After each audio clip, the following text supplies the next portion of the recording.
any wine lover knows, and especially I think to get people into wine, you know, engaging them with those components of travel and culture and story is really important. You're listening to the Vint podcast, bringing you expert interviews, alternative market insights, and exclusive access to the world of wine and spirits investing. Enjoy the show. Hey everyone, welcome back to another episode of the Vint podcast. My name is Brady, joined as always in studio by Billy Galanko. Billy, how are you? Doing very well. It's a short week for me this week. I'm heading out to France at the end of the week, so I am doing very well. Nice. Where will you be again? Paris for the first weekend and basically just driving around Provence, different areas. Then we'll fly back out through Paris. Are you renting a Clio or whatever those cars are called? I really wanted to get like one of the little Fiats. I had one booked. Turns out it was an electric car. We're going to be staying in some small villages, so I don't know how many charging stations we had. So I got whatever the next size up is. But I really wanted to I wanted to go small car driving around Provence. Also, the fact that last time we were driving in Piemonte, we had like this bigger BMW SUV, and I kind of scraped it on a wall. So I'm like, let's just go the smallest car possible this time. That's funny. Yeah, it's like, I remember when we went to France this last year, it was like 5 seats, room enough for 1 bag. It's literally how those cars are, basically. Well, we don't have a lot. I wanted to go as small as possible. I think it'll be fun, but we'll see. And I'm looking forward to driving around. It's a great way to see it, to drive around. I know Europe's known for its rail travel and public transport and stuff, but getting to drive around is pretty cool.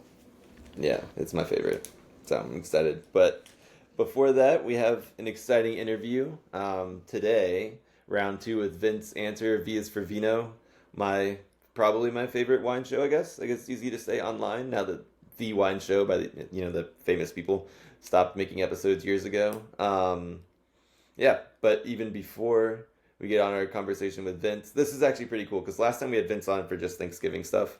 Now we got to really dive into more of what he does and just kind of shoot the breeze with wine because he's pretty cool. But do you want to talk about your weekend with your buddies? You brought out some big wines or special wines.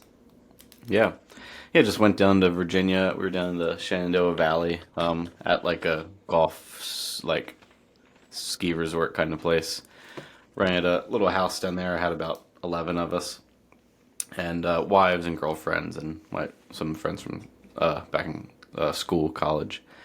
So I brought down some wines. I guess I brought like almost a case, but we didn't get to all of it, and some things we literally only had an ounce out of it. So it was a big sharing time. But I think some of the highlights were I had a bottle of Senya, Chilean wine that we had in our South America Icons collection. Well, we actually didn't have this particular vintage in the collection. This was a 2014 that we took down there.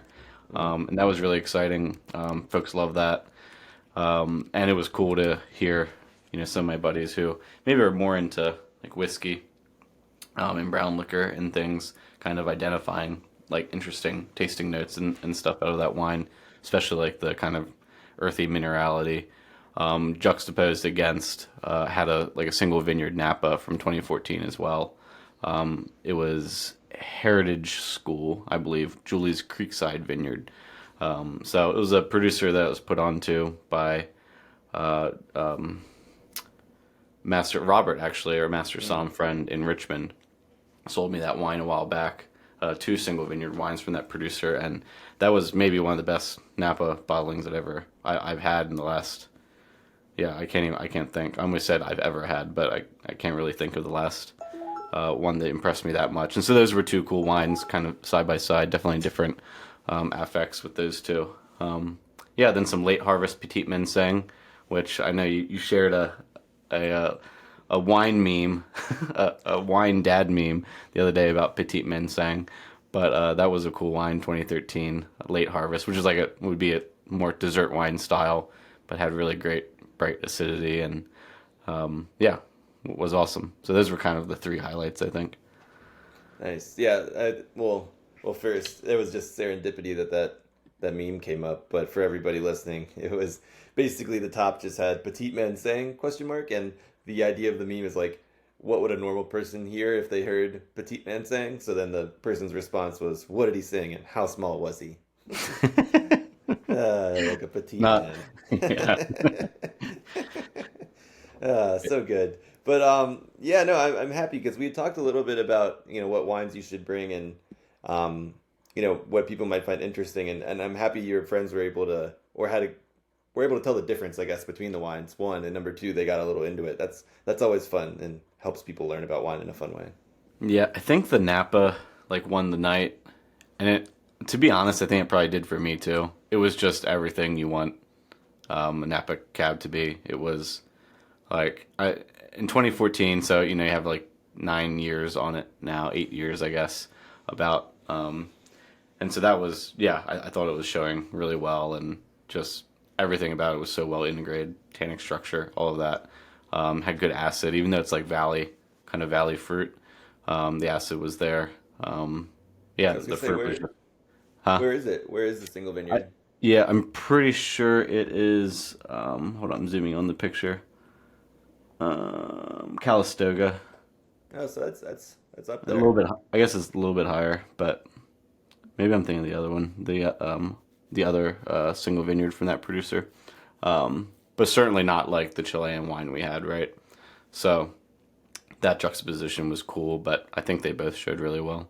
Yeah, Wonder how high is Calistoga? When I say high, it's further up the valley. It has almost its own little not microclimate, but it's different than the rest of the valley because it's further up. So the A little cooler. the fog gets there later. No, the fog gets there later in the day, and it just is a little warmer overall. The fog burns off earlier as well. I was just reading. Why is it escaping me? There's a special vineyard up there too that's actually really right by Calistoga, and I didn't know it was that close. Just escaping me now, but it's one of the really well-known Napa vineyards. But that's cool. No, I think there's more to explore, especially up that way a little bit. So Yeah. And then I guess we had a Penner-Ash Pinot Yola Amity, which I know we drove by Penner-Ash when we were in Willamette this last time, or last year, about actually a little over a year ago now, right? yeah. And that was definitely a place it would be cool to go back to, stop and check in. Nice. Well, glad to hear that there. So, with our interview, we covered Chile as well. I think Vince does have a Napa episode, but we really got into his recent travels to Chile. He was just there for 2 weeks. What was from this chat with Vince, what was your one of your main takeaways, or something that you want people to kind of think about when they're listening or watching Vince's shows? Yeah, I guess his approach to storytelling, I mean, you'll hear that in our interview. His travel and the way that I think he approaches these the regions that he visits, and it's evidenced by the amount of time that he spends there. He was 2 weeks in Chile, which is definitely enough time to get kind of immersed in the culture and the people and get to have meaningful conversations. I think he does a good job at that in his content, not just highlighting the wines, not just highlighting food, but trying to bring them together in a cohesive story. And sometimes I think at least when I've done wine travel in the past, sometimes it's just, okay, we're going to this producer, this tasting room, and we're going to taste these 6 wines. Are they good? Are they not? Do I like them? Do I not? Am I going to buy them? Am I not going to? And that's, just a little bit too narrow of a way to view those experiences, I think. So I think he does a good job at, providing a template for how to engage when you go to a new place, especially a new wine or food region. Looking forward to more of his content around that. I mean, I think he has a ton of places on his short list, as he talks about, where he still wants to get to, but he's been to a lot of really beautiful regions already. Yeah. I mean, it's nice. Also, he's now a recurring guest. We can say that. Yeah.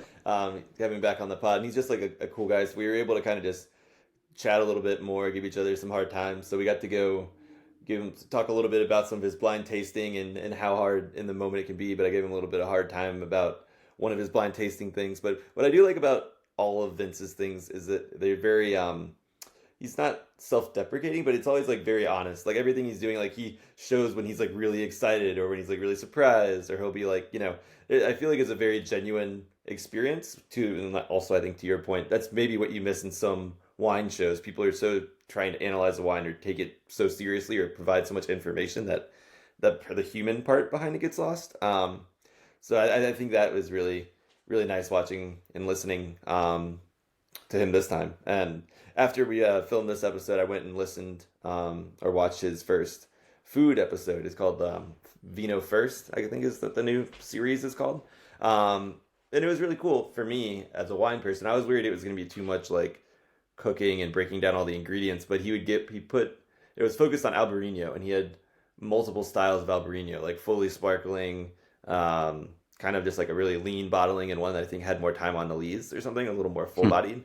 And then he talked about food he would pair those with, like oysters and stuff local to the area. But he would give you a lot of information on the structure of the wine and why it was working, and then like what he was like pairing them with. I thought it was like informative and engaging rather than just another cooking show that happened to have wine along with it. So yeah, and we spent a little bit of time talking about his C is for Cocktails kind of new venture, and I didn't know that Vince was a bartender, and maybe got some of his start around liquor and food or alcohol and food together, behind the bar, and so definitely a lot of knowledge there to share. Yeah, it's easy to forget that he was back in the day, like I think he played guitar. He was in a band. Band, and he was a bartender, and then he used that knowledge. I will say he noted the one thing that he's like, when I was learning to be a bartender, like my like, I don't know, mentor, whoever it was, and he's like, what's the main thing we use as a bartender? And then he was like, I don't know, mix ingredients. And then the guy was like, no, dilution. And now like all weekend I've just been walking around like, should I get a cocktail? Like, is it going to be properly diluted? Like that like blew my mind. I was like, that's it. He's right though, because too watery, horrible, not balanced, stinks. So it's like thinking about cocktails that way, really interesting to me. That blew my mind. Yeah, I think that is too, because of all the cocktails I've tried to make at home, I don't think I've ever made a balanced one. So I should keep that in mind next time. Well, I never think about, you just picture the shaker part being so just like, oh, it just needs to get cold. He was mentioning that people do think about like the shape of the cubes and the type of ice, and like, that's really interesting. We only touched on that a little bit at the end. Maybe we'll have him on again some other day to get more into cocktails, but the way that he approaches that is the same way that he talks about structure and stuff in wine, which I think is really approachable and makes it more interesting and enjoyable personally. So, yeah, for sure. Yeah, he's someone who you could spend hours with talking about all things across the industry, and I'm sure he'd have an experience or a story or a perspective to share on all of it. So, yeah, he's definitely a welcome repeat guest. Yeah. And he's also open to hearing your stories too, which is also nice. He does not dare to just... Yeah. There's certain folks sometimes who are amazing to talk with, and there's some people just to like listen to, or that want to just be, have an audience for their grandeur. So I think it's a great combo. But yeah, no, it's exciting. Here, I'll intro him here. Recurring guest, V is for Vino, Vince Anter. Everybody go check him out.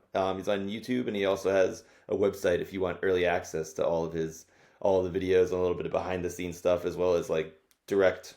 I think he offers conversations with himself each month for like the top tier. So check it out, and I hope you guys enjoy the interview. Cheers.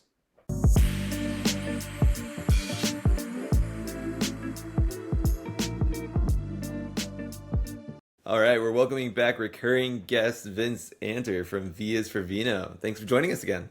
Hey, stoked to be back.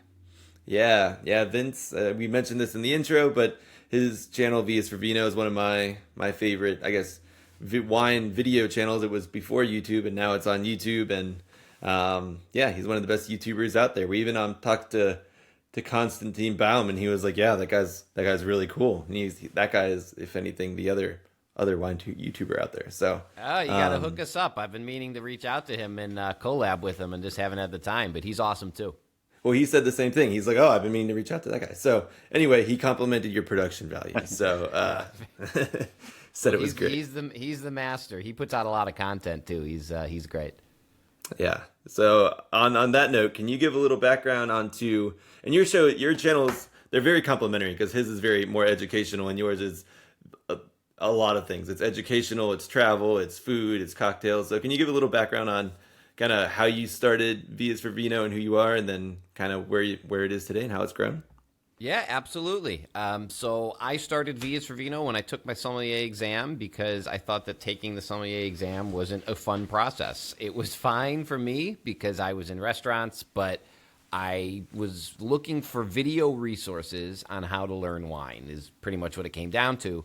And not only video resources, when I started, there wasn't even a lot of, kind of YouTubers and Instagrammers. Now you can find video resources on wine, but I still think there's not a lot of great ones that involve travel and culture and food and the people behind the wines. You can find people who are educating, and there's a lot of great resources for that. But any wine lover knows, and especially I think to get people into wine,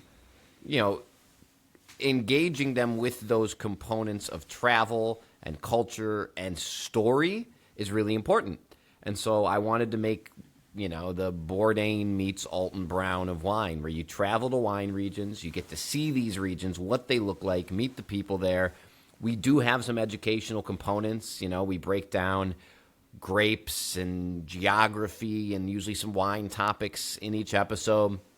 But for the most part, I wanted to make it a full kind of, if you can't travel there yourself to this wine region, well, how can I bring you really, really close with a video TV show? And so we now have 19 episodes. I can't even believe I'm saying that. And we're got a couple more coming out this year. Plus, we have some other smaller videos that we do on YouTube too. But our main travel episodes, they're about an hour long, 45 minutes to an hour long. They feel like, I'm proud of my crew. They work really hard. They feel like any other TV show you would see on, a Food Network or a travel channel.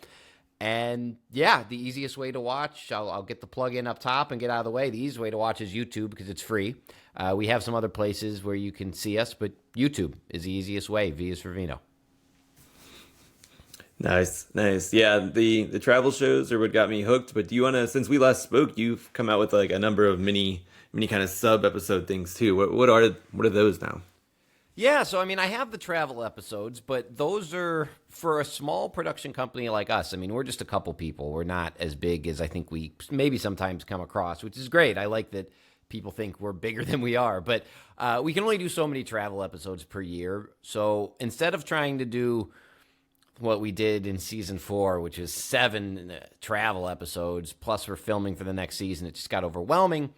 We're doing about 4 to 5 travel episodes per year, and then we're doing also some content that we can do a little quicker that's maybe more educational. So a couple new series we launched this year. One is a blind tasting series, which is a lot of fun, and especially if you're studying for an exam, a certified sommelier exam or something like that, or WSET rather, you can watch these videos and kind of see how I break down blind tasting kind of methodically, so that you can learn. And then obviously there's a big reveal. So that's a new series. It's called Vino Blind. We have another new series. It's a cocktail series because I love cocktails. I spent most of my time in the industry as a bartender, not a wine person. And so I love cocktails. And then the third one, and we're coming out with the first episode this week, actually, on Friday, is called Vino First, and that is expanding on the food and wine pairing that we do in the travel episodes. So every travel episode, we go and we pair dishes with a local chef, and people love that part of the show so much. I said, what if we made a cooking series? I also worked in kitchens. My parents owned a restaurant. I love to cook, and so we now have a new cooking series where I start with the wine of the day, so Vino First, quote unquote. Here's the wine of the day. Here's what it tastes like. Here's the pairing components. Now let's go cook some dishes that will match it. And so those are the 3 new series we're launching this year.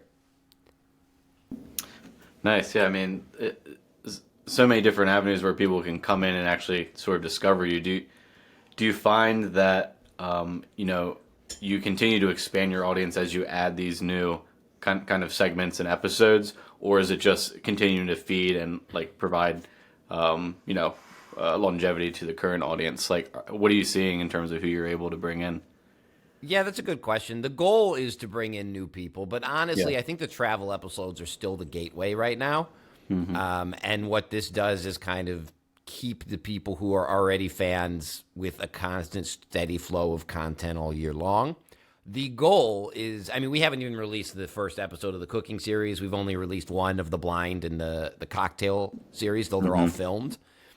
So the goal is to definitely bring in new people. You know, there's a little bit of, I hope people will maybe search, you know, how to make a Moscow Mule. We come up and all of a sudden they're kind of in the ecosystem and they get into other stuff. Because, you know, cocktail people are wine people and vice versa for the most part. Yeah, yeah. These spaces, like, have you been able to identify, you know, well, you just said someone searches Moscow, how to make a Moscow Mule. I assume that that's a pretty heavily laden content market out there with all the recipes and different things. Like, what are you seeing? Are there some easier segments to break into versus not that, like, has more need for quality content? Well, that's the thing. I mean, I don't know yet, to answer your question. Yeah. I've thought that. I'm like, man, this is like, you know, cocktails are uber competitive, right? So will I be found? I don't know. I mean, I have a following, so I have like a base. So maybe Sure. that helps get me in the algorithm. If it ends up being just a limited series we do for fans of the show, then so be it. Same thing with the blind tasting series. It's like, okay, is that really being searched? Probably not. It's like, you know, maybe some people are searching blind tasting, but that's not as big. With the cooking, again, kind of competitive space. So there's a reason I did all this after we have a following with the travel show, because the travel show was unique. And that's how we really cut our teeth and found our audience, because nobody else was doing quite what we were doing in regards to wine, food, travel, culture all combined. Sure. So that's why Yeah. that's still the flagship show and will be. But who knows? I mean, I want, obviously, I have all sorts of ideas, too, of other shows I want to do. So part of kind of being an entrepreneur is just, I've learned, just doing things and seeing what sticks and then pivoting if it does or doesn't, you know? Yeah, I think you do a good job at integrating all those things that you talk about, right? Like, yeah, especially with these, like when you do your travel episodes, it never feels like, oh, this is just a wine show or this is just a, you know, cultural exploration show. It feels like you really integrate everything into like a unique product versus just 10 minutes of this, 10 minutes of that, 10 minutes of that. So yeah, I assume you'll extend that into your other ventures. Yeah, and sometimes I even had a chat with my wife the other day, and I was like, oh, am I like, do I not have an identity? Because we do these serious travel shows where, like, okay, I might get poetic at certain times, and we've got some of the nice visuals. I'll jump to an educational segment. I'll jump to an interview, and then I'll jump to, like, something kind of comedic and silly, because those all in my brain, like, are things I want to do. Sometimes I'm like, man, am I doing like is it cohesive? But the fans seem to not care. And that's kind of the cool thing on YouTube. Like, I'm not some show that's got to be pigeonholed into CNN and have this vibe like a Bourdain show the entire time, because I'm on YouTube. And it's easier to do a little bit of everything you want there. So maybe one day I'll have to hone it in. But for now, I kind of like that I can explore all these different aspects of my personality. Yeah, I think you're spot on there with YouTube. Another random YouTube thing that I follow is like a car YouTube called Throttle House, and they have like over 1 million subscribers, and they kind of do the same thing. It's very similar. They show their personality and they bounce around, but in a good way. So I think you're spot on. But going back more to the travel part, I know Brady really wanted to dive in a little bit on your most recent episode that's been released this year, the Virginia episode, since I'm from Virginia originally, and Brady lived there and kind of broke his wine chops. What is it saying? Developed your wine chops in Virginia? Yeah. I don't know what the saying around chops is. But anyway, do you want to ask your questions now, Brady, and dive into that episode? Yeah, well, I mean, first of all, congrats on it. I thought it was a really, like, it did incredible justice to the region, and your production quality is super high. I mean, it has been in, like, your past seasons as well, but I thought you did a great job with it, especially there, you know, in Virginia. I did bust my chops in wine in Virginia. Actually, I did, my WSET was through the Virginia Wine Alliance or Virginia Wine, whatever. And so, like, Barbersville is one of my favorite spots, and we've actually been there as a team.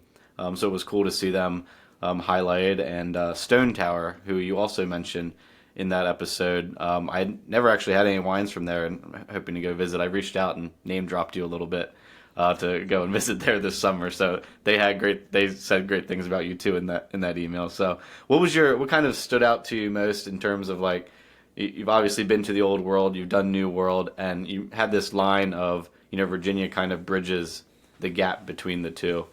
Can you expand on that? Maybe talk a little bit about what that means for the audience? Yeah, and that was really the big takeaway for me. Two big takeaways. Number one was just that there is a significant amount of quality wine coming out of Virginia.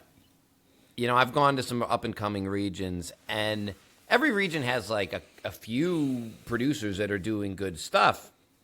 But to get to a critical mass where the region as a whole is pretty solid is harder.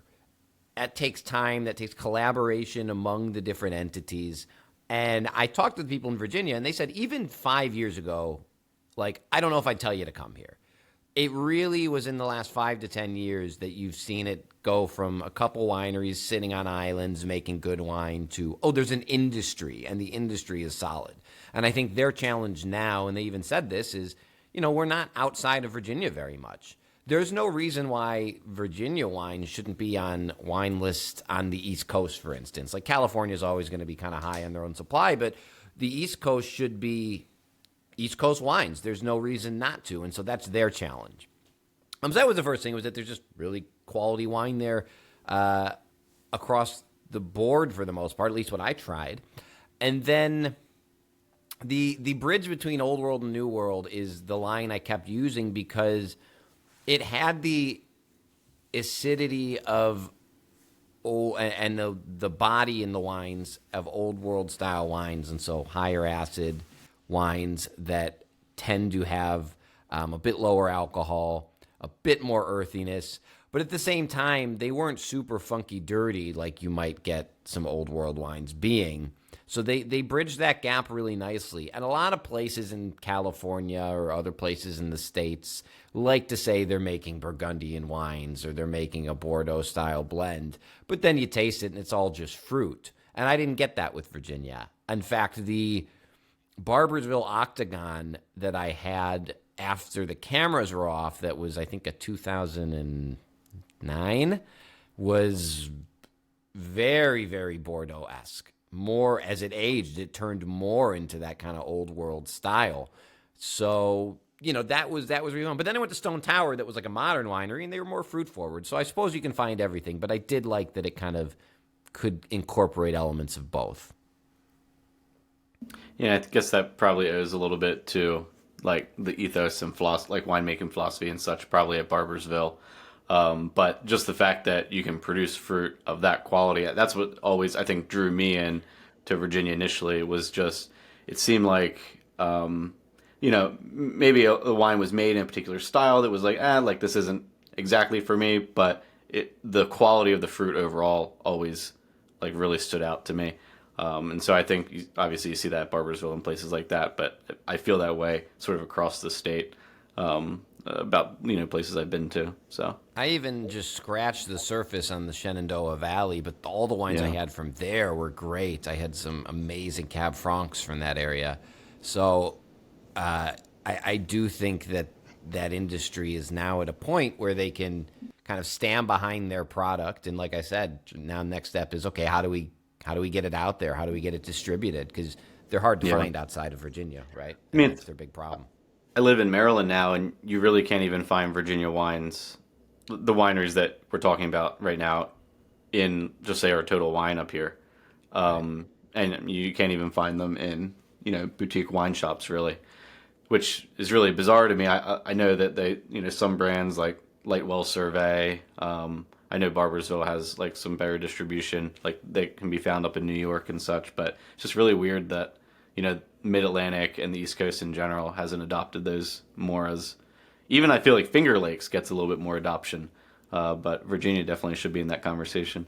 Yeah, which is weird because the Finger Lakes is pretty much all white wines and Riesling and maybe some cool climate reds, but the Virginia wines are more what people would look for. American palates tend to drink red wines and maybe some richer style red wines. So Yeah, I'll be curious to see where the industry goes in another 5 years or so. I think now that people are going to go visit it, just once you go to a wine region, you're just more likely to look for it on the shelf when you get back home versus I don't think you'd ever pick up a Virginia wine just if you hadn't been there, right? If you hadn't been exposed to it. So I hope people go visit, and then hopefully they want it in their home market.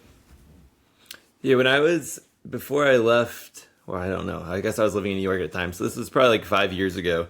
I was back home in our Total Wine in Virginia, and I was commenting to the Total Wine guy that there was a lot of Oregon wines there, and he was like, yeah, Virginia and Oregon, the wine associations, or somehow they made an agreement that they would try to feature each other's wines more. So since then, I've actually seen a few when I visited Portland, weirdly enough. So I guess that's kind of working, but I guess it's a little easier for Oregon, whose kind of wines have taken off on a broader scale, whereas Virginia is kind of still this pretty niche and kind of emerging. So, well, Oregon hitched its wagon to Pinot, and consumers like Pinot, and it's understandable to them, whereas Virginia has yet to find a flagship grape, and they might not ever get a flagship grape. They might be a region that has a couple, and it just makes it's fun from a wine perspective, but it makes your marketing job a little tougher. Whereas Oregon basically said, we are the Pinot Noir state.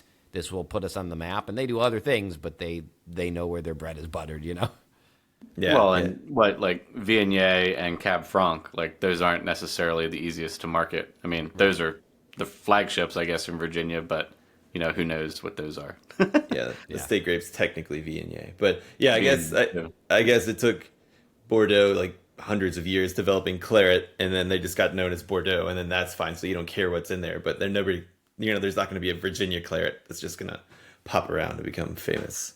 Yeah, they'll have a challenge of figuring out their marketing strategy and their signature grapes, quote unquote, or if they decide not to have a signature grape and just, like you said, market Virginia as a whole. But that's one, like, again, going back to, as a developing region, like, these are questions that consumers don't think about, but that's why you need everybody on the same page, right? As you grow, you have to get enough winemakers on the same page. Say, hey, this is what we're doing. This is the style of wine we're making, or what we're going to promote. Yeah. Well, we mentioned the Finger Lakes, which is another episode that you've done. Where else in this season can we look forward to you releasing episodes from? Yeah, so we filmed Southern Rhone, so I'm editing that as we speak. That'll be the next episode. We just got back. That filmed late last year, and I just haven't had time to catch up and do it. So that'll come out hopefully in the next month or two. Chile will come out after that. We just got back from South America. We've been dying to do a Chile episode. Anywhere in South America, particularly I wanted Chile or Argentina at least to start. There's some other fun places in South America, Uruguay and places like that, but I think those stories needed to be told, and man, we told it. I cannot wait for this episode. We spent almost 2 weeks down there. It was a really immersive experience for only one episode. So my struggle is going to be, how do I put all this into the episode? But I really wanted to give a sense of the Chilean culture because it's just different than anywhere else we've been on the show. South America just hits different, and so I wanted to try and do the best I could to explore that, and I can't wait for people to see that. Nice. And then a couple more that are in the works that I can't say out loud yet, even though I'm hopefully going to be filming them in the fall, but they're ones that I'm pretty excited about, one in particular, so I'll have to keep it close to the chest until I sign the papers, but I'm hoping for another 4 to 5 episodes this year. We've only got one out, so. Nice. Would you talk about Chile and Argentina a little bit in a similar way as Virginia in terms of emerging and also a bridge between these two worlds? Or I'm sure you go into some of that in your episode. Or what would you say? Billy says no. I would actually say pretty unique story in Chile. So Chile specifically started. They have a long winemaking tradition. Number one, very long. But they only started exporting in the 90s. They're kind of similar to Mexico. Spanish basically came over there, planted vines for religious purposes. They made wine for a long time, but kept it all within their borders. Started exporting in the 90s. They are very similar to California. Chile is got this play between the coast and the mountains, just like California does. Mediterranean climate, easy to grow grapes for the most part. At least easy to grow easy grapes like Cabernet and Merlot. And so they did that, right? They started just growing a ton of wine, started cranking it out, and they have a bunch of wine that was in this sub $15, even sub $10 range for a long, long time. And that's what they became known for. And then in the early 2000s, they're like, well, we have the same terroir as California. We can make high-quality wines, right? And so now they've switched their focus to super premium wines, and they're really still discovering. There is a parallel there where they're still discovering what works best where. For instance, Carmenere, which is kind of their adopted, it's a Bordeaux grape, but technically it's a Chilean grape in the sense that nobody else is doing as much Carmenere as Chile is. It's their grape at this point, and I think even Bordeaux would concede that. But they're still figuring out where it grows best and how to grow it best and what treatments to use on it and what harvest techniques. Basically what they found is if we go a little bit higher altitude or on slopes, so there's better drainage, we can create better wines from this grape. They also used to think Carmenere was Merlot. And so once they just figured out through science that, oh, this isn't Merlot, they started harvesting it way later. And that got rid of a lot of the green character that I think people associate with Carmenere. It still has pyrazines. It's still going to have some greenness, but not nearly as much as it used to. And so as they get into all this, they're trying to say, we can make really premium wines. Now, my kind of assessment with it is I'd love to see an in-between, because they had and they still have a lot of cheap wine. Then they have a super premium section of $100 wines. But I think there's a middle tier that they could capitalize on. I could be wrong. I mean, I'm not, a marketing expert by any means, but if I think of the bulk of American consumers who are into wine, they'll spend 20 to 40 per, on a bottle. And right now, Chile is kind of in the extremes. Now, maybe they'll say that, hey, listen, that's what we want to be. But I do think you'll see that middle kind of develop. But as far as similarities, like the reason I would say it's not similar to a Virginia or a Oregon is because in volume, they're huge. They make the sixth most amount of wine in the world, or maybe sixth largest exporter. They make a ton of wine. A lot of it goes, I think, to Asian markets. When I talk to a lot of winemakers, the Asian markets are big for them because again, like United States tends to drink Californian wines, and they're kind of competing in the same vein, like in style. And so they focus a lot on Asian markets, but the U.S. market's big for them too. So we will see. So that was a long way to say there's some similarities for sure, but they're a bit more established, I would say, than some new world, brand new regions. Yeah, I completely agree with that. Couldn't said it better myself. I'll have to expand upon it for Brady later. But yeah, I think that the interesting thing for me with the Carmenere side of things, we've had David Keck, who's this MS who now works with like Frontignac and some weird varieties up in Vermont. He's just in the vineyards now.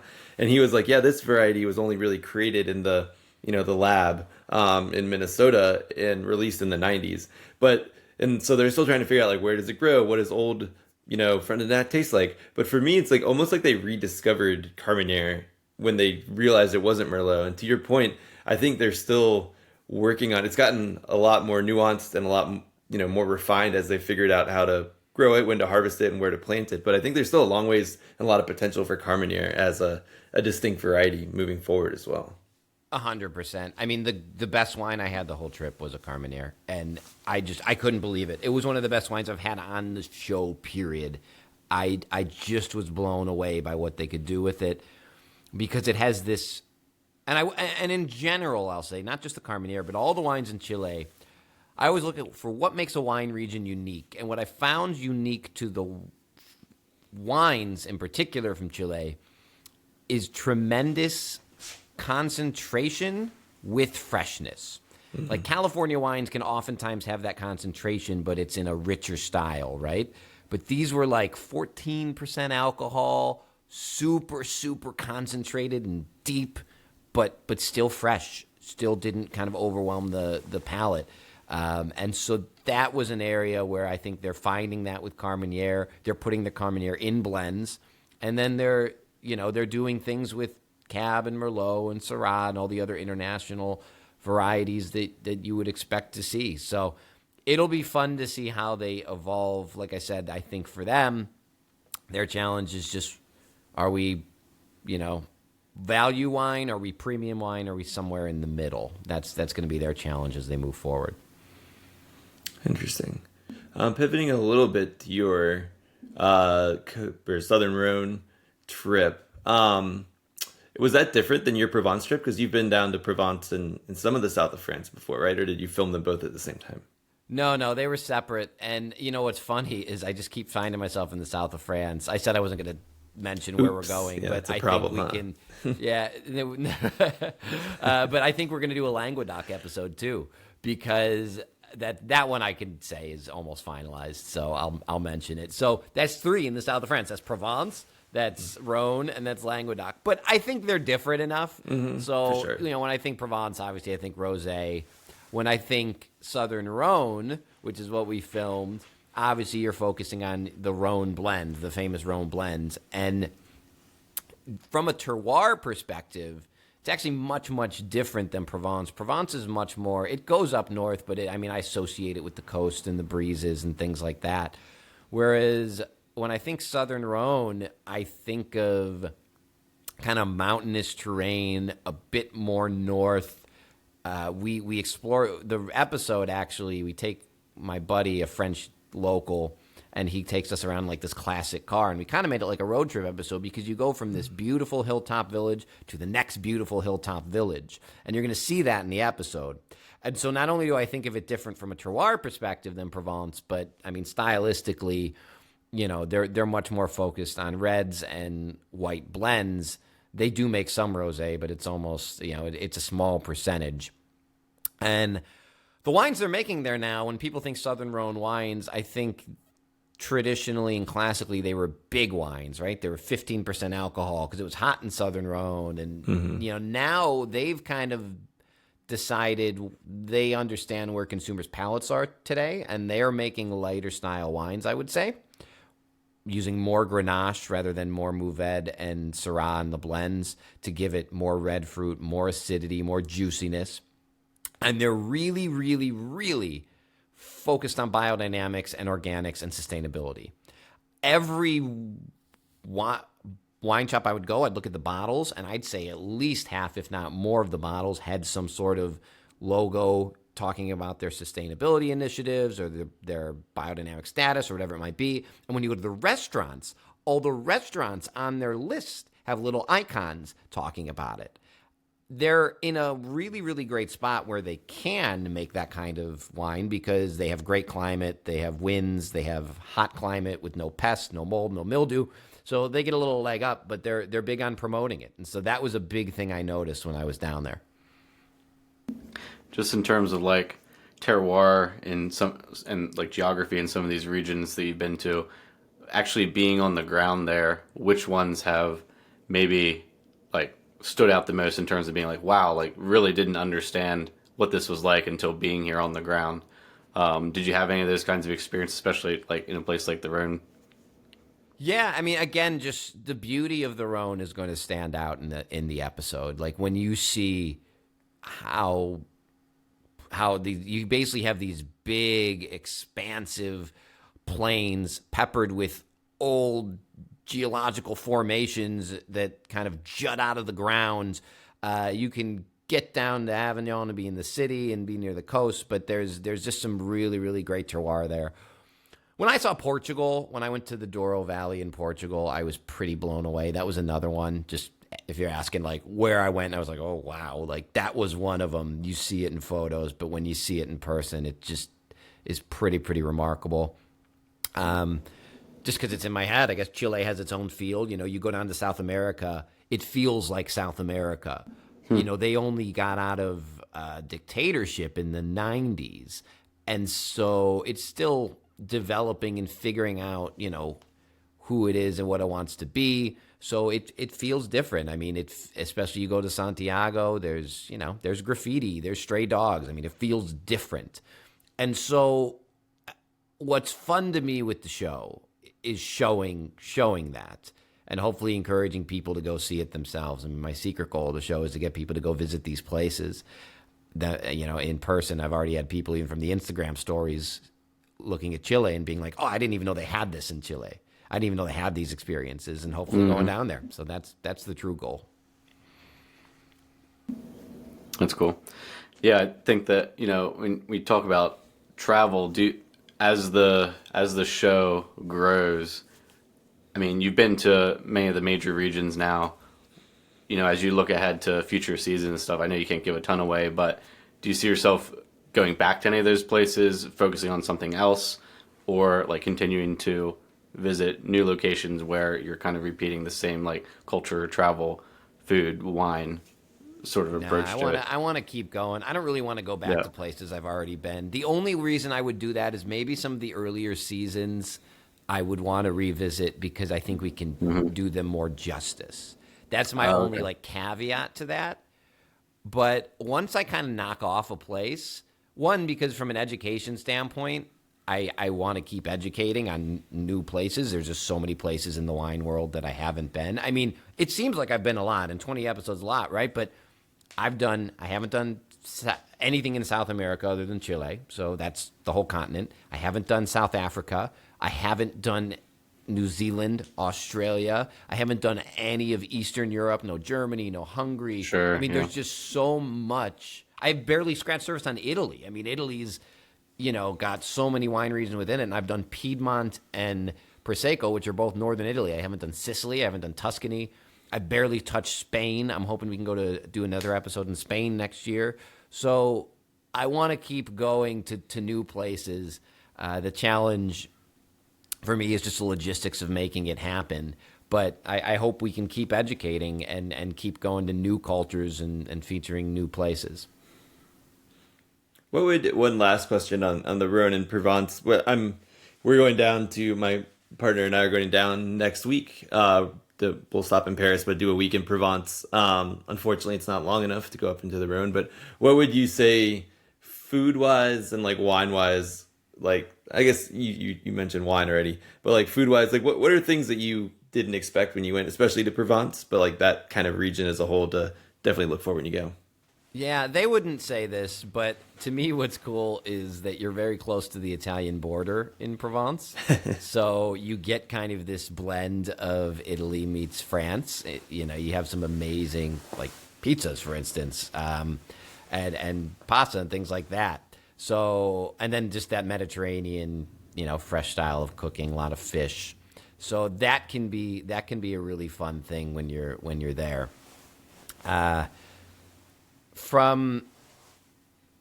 trying to think what else from a wine perspective. I mean, what's nice about any region you go to, when you go there in person, you can really, affordably try everything because you're at the source and they tend to treat wine more like a crop than we do here, which is like a luxury product. So everything's really affordable, but you'll see just how much they don't export. They make some red wine in Provence, but you won't, and white wine for that matter, from Cassis. But I mean, it's hard to find here.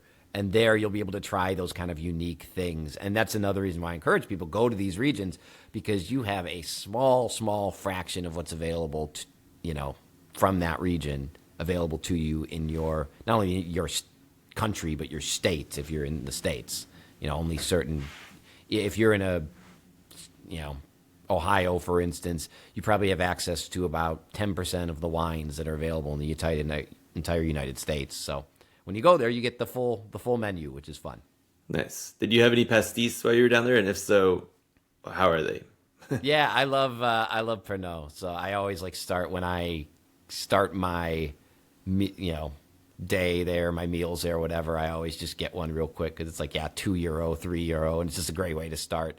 Though I don't know if there's Pernod and Ricard. Are those both pastis? Or are they is pastis technically something different, like its own thing? I never know. Yeah, I think they are a producer. They're like the biggest one, but other people down there make their own. I don't know why the name is escaping me, but they make their own versions of it to make together. I used to hate it. For people who don't know, it's like basically a licorice anise liqueur, and you get like a little shot of it, and it's usually like clear when you get the shot, and then they add a little water, and it turns into like this cloudy kind of aperitif drink. It's like 20%. It's just a great way to start the meal. That, and I do the pain chocolat or chocolatine, depending on where you are in France, which is the chocolate croissants. I like live off those while I'm there.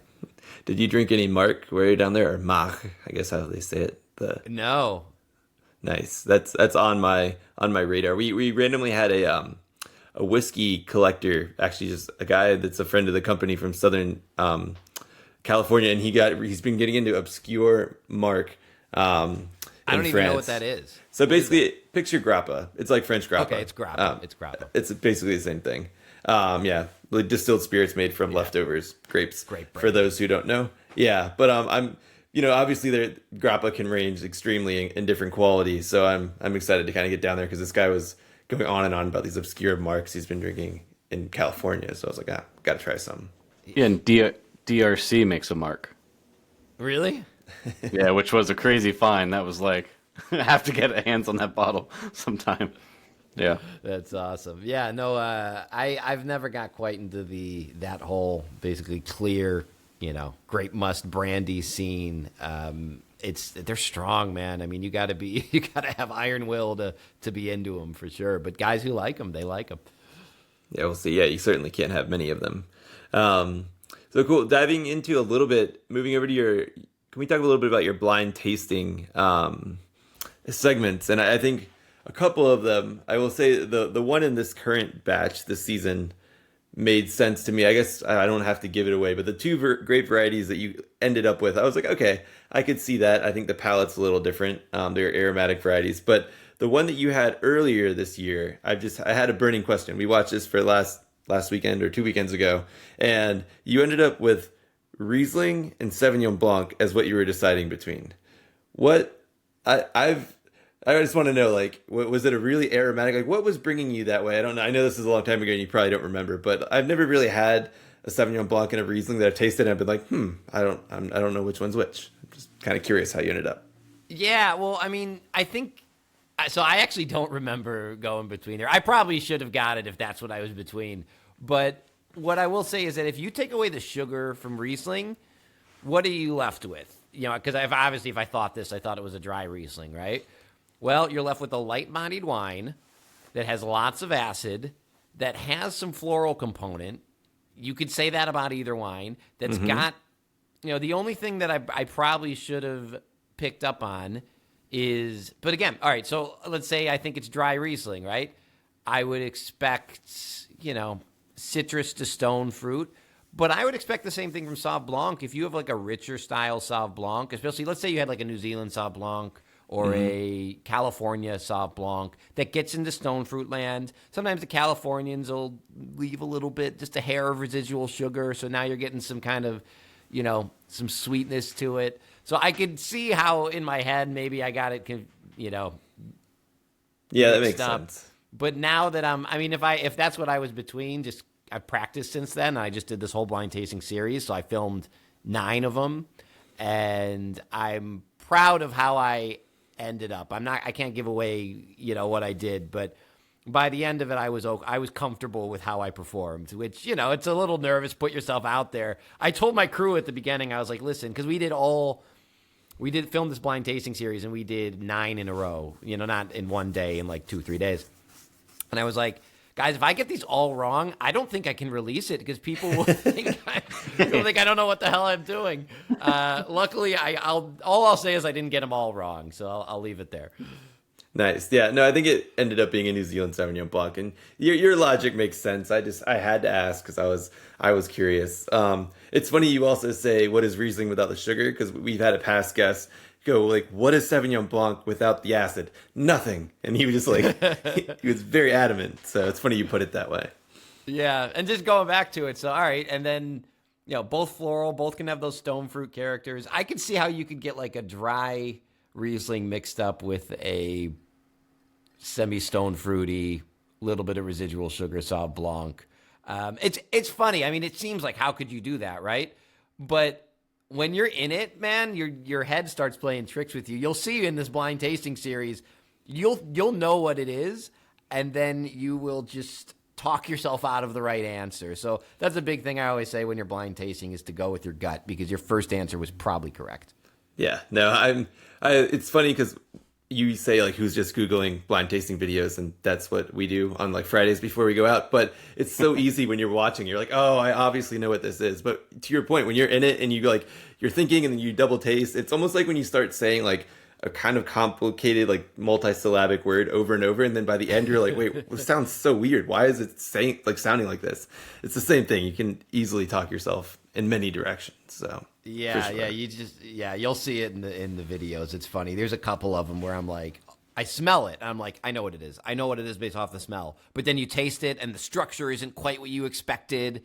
So, and then you just like, well, maybe it could be this. I mean, right? It couldn't, it could be anything. It's a Schrodinger's cat of wine, right? Until you know what it is, it could be anything.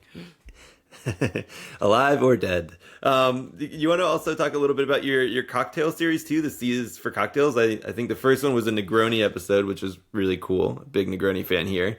What are you just picking your favorite or cocktails? How are you going about this?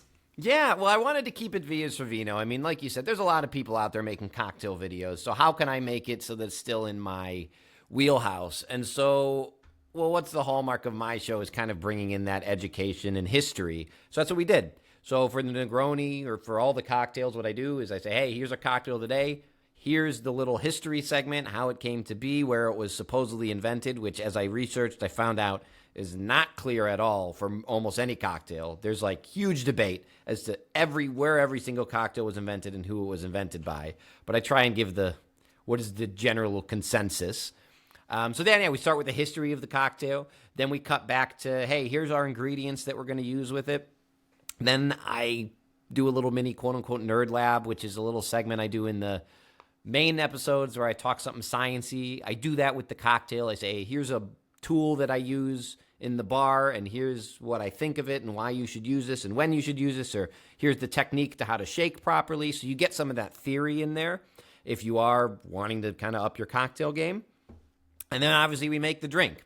And I think that you end up with kind of a unique take on it, whereas a lot of people there's 7 billion people on TikTok making cocktails, and there's some really great ones, but they just show you how to make the drink. And I wanted to kind of go deeper than that and go into the cocktail theory, quote unquote. And so that's what we did. And so for what cocktails they are, I'm doing the basics for this first season: daiquiri, Negroni, Moscow Mule, martini. One that's a good way to teach fundamentals, and everybody should kind of know the cocktail fundamentals. I think everybody should be able to make themselves or their partner or their guest, a solidly balanced drink. So we start there. And then if I do a season 2, I'll start playing around with some of my more obscure ones that are personal favorites. But the classics are personal favorites of mine too.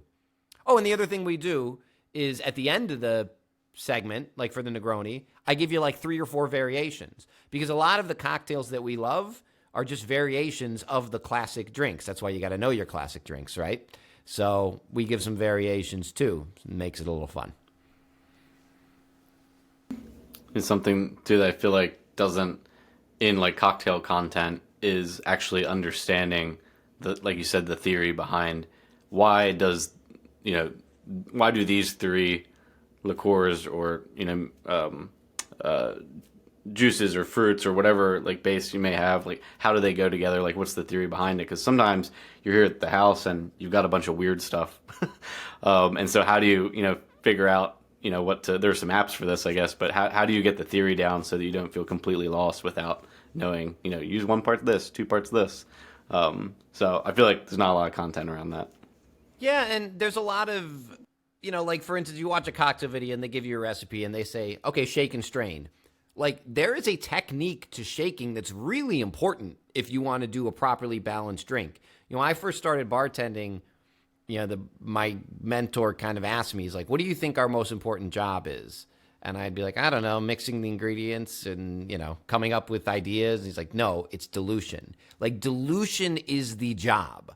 If you could follow the recipe the right way and put all the ingredients in the right ratios, but if you don't properly dilute, you're going to end up with either a hot cocktail, just like a wine, right? If there's too much alcohol, it's going to be hot, or overly watered down and the drink isn't what it's supposed to be. And if it's got citrus in it, the goal is to whip air into the cocktail so that you get texture and you get froth. And there's a way that you have to shake, and certain ice cubes you should probably use to do that. And, it's a way that it's like one of those things like, oh, why is this cocktail better at the bar? It's because they're focusing on these things. So I wanted to teach people at home how to do that. Billy, Vince's cocktail snob. He's a cocktail snob. We were talking about wine snobs on our last episode, and like how there are you should drink it this way in this glass and do it like that. I feel like I don't know if that's a thing in the cocktail space, but I'm a big fan of like snobbery to a degree. So I love that you're focusing on those things. Well, we call it, we've determined that Brady just says there's a distinct way to make your beverage taste better, and you should want to make your things taste better. And if that's what a snob is, then so be it. So I think the snobs are the people who I don't judge anybody for doing whatever you want to do. If you're a snob, you're judging the people. To me, I'm just educating, and I don't care what you do once I give you the information. Go do whatever you want. But I want to give you the information that I know, and, you take it or leave it. Yeah, Brady had an issue last week in West Virginia where he was just trying to tell people maybe they want to have their Sauvignon Blanc at like colder than like 75 degrees. And they said that might be a snob. So he was like, all right. Yeah, that's another one I'm big on, proper serving temp. It's the reason you go to a tasting room and everything tastes better than at your house. Yeah. Proper serving temp is key. Man, yeah, hopefully, in your content, you can start to dispel some of these things and lift us all out of the damaged relationships that we have now because of some of those comments. No, it's funny. I mean, that's why I also add a lot of levity, and I do some stupid things, and I make myself look dumb in the nerd lab, because I want people to know that I don't want to take it too seriously. Like a lot of people are one or the other, right? They're like, I always say I'm in between the influencer who's, telling you what music should pair with the wine, and the master som who's, like you said, it has to be this exact serving temperature and this exact experience. I want to be somewhere in the middle, give you the knowledge, let you run with it, but don't take it too seriously. Yeah. Well, I think you strike the balance very well. So keep doing what you're doing, and thank you so much for joining again. This has been fantastic as always. I appreciate your time. I love chatting with you guys. I really appreciate it. And we've got a lot of content coming out. The easiest way, as I mentioned, is just follow our YouTube channel, V is for Vino. It'll come right up. And I again, appreciate you guys having me on. Yeah, no problem. Thanks for joining. Thanks a lot, man. Cheers.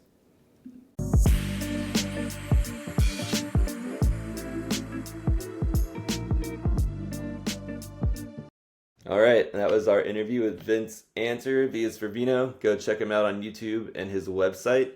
And as we mentioned, I will be traveling at the end of this week, so we will be filming and recording another episode this week as well. So next week you will have an episode.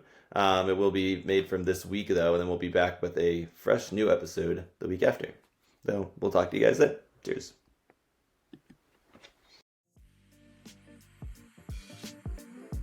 To check out our current offerings and to sign up for the Vint platform, find us at www.vint.co. That's www.vint.co. For questions, comments, or feedback on the Vint podcast, please email us at support@vint.co. Vint and VV Markets are offering securities pursuant to Regulation A. Our offering circular as amended can be found on the SEC website. Past performance is no guarantee of future results. Investments such as those on the Vint platform are speculative and involve substantial risks to consider before investing. We may provide communication that may contain certain forward-looking statements that are subject to various risks and uncertainties. Information provided in any communications, including this podcast, is not legal, business, or tax advice. All prospective investors should consult a legal, tax, or business advisor concerning the subject matter of any communications and any offering.